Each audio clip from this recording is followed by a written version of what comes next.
Friends, welcome to our channel exam warriors. आज के video में हम प्रतिशत चैप्टर की एक दूसरा पार्ट लेकर आपके साथ हाजिर है। तो ये जो सवाल होंगे आज का पार्ट में वो बहुत इम्पोर्टेंट होगा आपका हर तरीके का एग्जाम के लिए।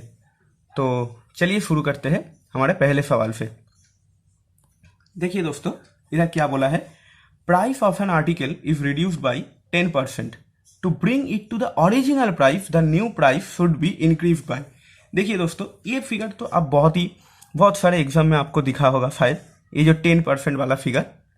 तो आप क्या करते हैं, ये सवाल को पहले समझ लेते हैं कि देखिए एक वस्तु का जो क्रिया मूल्य है वो था 10% कम कर दिया गया।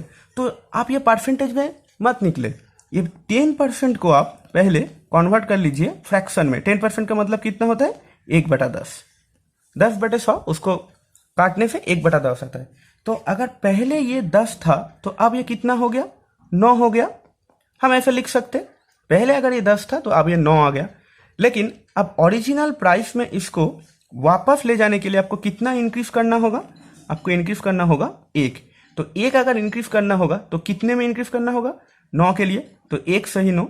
तो 1/9 अगर इंक्रीज करना पड़ेगा तो उसको आप प्रतिशत में लिखने के लिए 100 से गुना कीजिए। तो अगर 100 को 9 से डिवाइड करेंगे तो क्या आएगा, 11 से ही 1/9%। ये आ गया आपका पहला सवाल। चलते हैं अगले सवाल में। दोस्तों ये सवाल है क्या, if A salary is 50% more than बीज, मतलब ए का जो सैलरी है वो बी का सैलरी से 50% ज्यादा है, then how much percentage B salary less than A's. तो ये सवाल पहला जैसा ही है, वो था सिर्फ आपका नंबर वाला। अब ये जो सवाल है, ये सवाल है आपका एक सैलरी वाला सवाल। तो ये सवाल भी आपको बहुत एग्जाम में देख सकते हैं। तो ये सवाल कैसे करेंगे, पहला जैसा ही तरीका है। देखिए 50%, हम पहले 50% को क्या करें, 50% मतलब क्या होता है, 50% मतलब होता है 1/2। तो 1/2 आ गया 50% का वैल्यू। अब इधर लिख लेते हैं ए, इधर लिख लेते हैं बी। तो ए का सैलरी बी से 1/2 ज्यादा है, तो हमें डिनोमिनेटर जो है, ये डिनोमिनेटर को हम बी का सैलरी मानेंगे। तो बी का सैलरी अगर 2 होगा तो ए का सैलरी कितना होगा, 1 ज्यादा, इसका मतलब 3 हुआ। तो ए का सैलरी अगर 3 हुआ, बी का सैलरी 2 हुआ, तो अब क्या पूछा गया कि बी का सैलरी कितना कम है। तो बी का सैलरी 1 कम है, कितने में 1 कम है, 3 में। तो 1/3 कम है 100 में, इसका मतलब कितना आ गया, 33 सही 1/3%। आपको और कोई दूसरा डेटा भी देंगे तो वो डेटा से आप ये सवाल कर सकते। चलते हैं अगले सवाल में। दोस्तों देखिए, if each edge of a cube is increase by 50%, the percentage increase in surface area. मतलब क्या, एक घनक है जिसका साइड है 50% को इंक्रीज हो गया।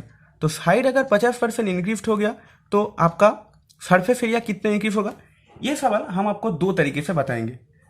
पहला तरीका जो होगा वो होगा कि देखिए आप एक डायरेक्ट फॉर्मूला जैसा, वो डायरेक्ट फॉर्मूला क्या होगा, 50% इंक्रीज हुआ तो 50% अगर सरफेस एरिया, हमको पता है कि सरफेस एरिया का मतलब 2 बार लेंथ को गुना करना पड़ता है। तो इधर 50% plus 50% plus 50% into 50% divided by 100। मतलब ये जो एक फॉर्मूला लेकर आया, हम फॉर्मूला का नाम ऐसा दे दिया, a plus B plus AB/100।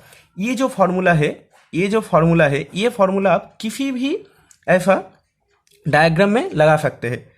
अगर लेंथ ब्रेथ अलग होता तो ए और बी का वैल्यू अलग होता। इधर 2 ही 50% है तो 2 ही 50 होगा। देखिए अब ये सॉल्व कीजिए, 50 प्लस 50 100, ये 0 0, ये 0 गया और 5 5 जा 25, तो 125% हो जाएगा इसका आंसर। तो ऐसे तो हो गया एक तरीका। दूसरा तरीका हम बताएंगे कैसे। दूसरा तरीका आप देख लीजिए, दूसरा तरीका ऐसा होगा कि 50% को हम 50% को 1/2 लिख तो सकते हैं। 50% इक्वल टू 1/2। तो 1/2 अगर होगा, पहला वाला क्यूब में अगर 2 होता साइड, अब इसका साइड कितना हो गया, 3। तो पहला वाला अगर 2 होता तो इसका सरफेस एरिया कितना होता, 4, और इसका सरफेस एरिया कितना हो गया, 9। तो इंक्रीज कितना हुआ, इंक्रीज हुआ आपका 5, आपका 5 इंक्रीज हो गया। तो 5 इंक्रीज हुआ आपका कितने में, 5 जो इंक्रीज हुआ वो हुआ आपका 4 में, तो 5/4 टू 100 वो कितना हुआ, 4×25 100 और 5×25 125। देखिए ये दोनों तरीका हम बता दिए, जिस तरीका आपको अच्छा लगे वो तरीके में आप ये सवाल को कर लेना। चलिए चलते हैं अगले सवाल में। तो दोस्तों दिए गए सवाल में ये बोला गया कि the difference between the selling price of an article at profit of 25% and 20% is ₹20। मतलब एक जो वस्तु है उसका 25% प्रॉफिट में बेचने के लिए और 20% प्रॉफिट में बेचने के लिए, दोनों में जो अंतर होता है आपका प्रॉफिट का वो होता है 20।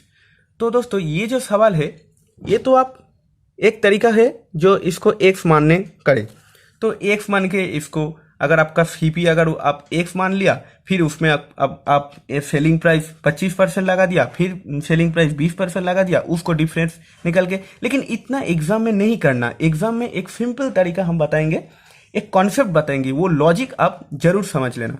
देखिए आपको हमने पहले वीडियो में बताया कि प्रॉफिट हमेशा कॉस्ट प्राइस के ऊपर ही डिपेंड करता है। तो इधर क्या बोला गया, हम हमेशा सीपी को आपको बोलेंगे कि ये 100% मानिए। तो आपका पहला वाला सेलिंग प्राइस है प्रॉफिट 25%, तो पहला वाला में प्रॉफिट आया 25% और दूसरा वाला में आया 20%। तो दोनों में डिफरेंस कितना, दोनों में डिफरेंस 5%। अच्छा ये 5% जो है, ये 5% क्या है, ये 5% तो सीपी में ही तो है ना, तो हम ऐसा तो लिख भी सकते हैं 5% ऑफ सीपी इजिकल टू ये 20 रुपए। तो 5% ऑफ सीपी अगर 20 रुपए हो तो 100% ऑफ सीपी कितना होगा, 5 से 100 मतलब 20 गुना, तो 20 से अगर ये होगा तो ये भी 20 गुना मतलब 400। देखिए ये सवाल इतना आसानी से आप कर सकते हैं, एक मन के मत कीजिए, ये सवाल ये तरीके से करिए, आपको बहुत ही जल्दी आ जाएगा। चलिए चलते हैं अगले सवाल में। ये दोस्तों क्या बोला, by selling an article for ₹9600 a man incurs a loss of 4%, the price of at which the article should be sold to gain 20%। मतलब एक आदमी ने क्या किया, एक वस्तु को 9600 में बेच दिया, 9600 में बेच दिया तो उसका 4% लॉस आ गया। तो दोस्तों ये सवाल पहले तरीका ही है, तो कैसे करेंगे, सीपी को 100% मान लेंगे। तो सीपी अगर 100% है लेकिन 4% लॉस में बेचा गया तो एसपी कितना है, एसपी हुआ 96%। तो 96% अगर एसपी है तो 96% का वैल्यू